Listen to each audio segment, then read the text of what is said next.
Actually, we are individual and collective at the same time, and every process is individual and collective at the same time.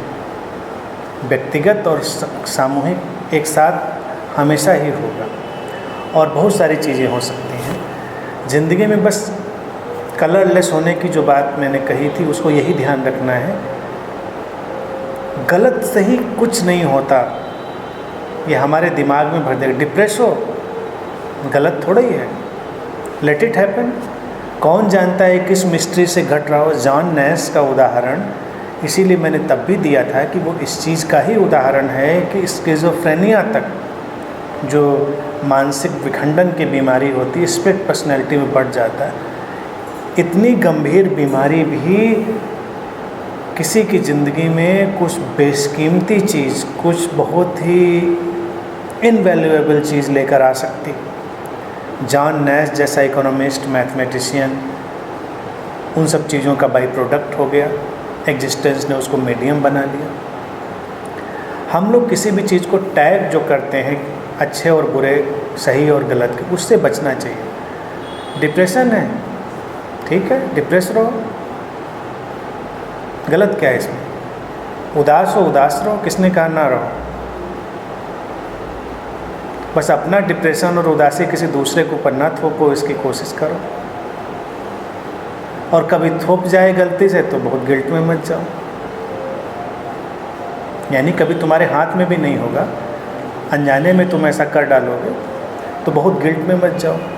लेकिन कोई भी चीज़ बुरी नहीं है। अब जैसे आज के टाइम में एंजाइटी, स्ट्रेस, इससे लोग इतना घबराए हुए हैं। लेकिन मैं ये बात तुमको स्पष्ट रूप से बता दूं, अगर एंजाइटी और स्ट्रेस हमारे जीवन से पूरी तरह निकाल दिया जाए तो हमारे जीवन से क्रिएटिविटी भी पूरी तरह निकल जाएगी।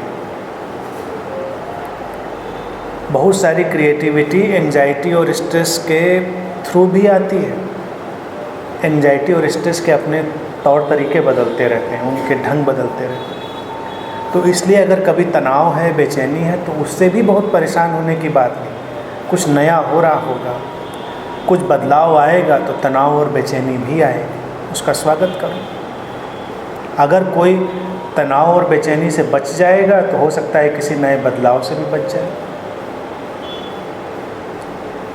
जीवन में हर चीज़ का सेंट्रल रोल, पिवोटल रोल, केंद्रीय महत्वपूर्ण भूमिका है। इसलिए किसी भी चीज़ की निंदा करने से पहले थोड़ी देर रुकना चाहिए। कौन जानता है कि इसके पीछे क्या है। कोई नहीं जानता कि इसके पीछे क्या आने वाला है। कई बार तुम्हारी बीमारियां तुम्हारे लिए कुछ नया लेकर आती हैं। कहने का मेरा तात्पर्य बड़ा सीधा है कि ना तुम बीमारी खोज रहे हो, ना तनाव खोज रहे हो, ना तुम चिंता खोज रहे हो, ना तुम डिप्रेशन खोज रहे हो।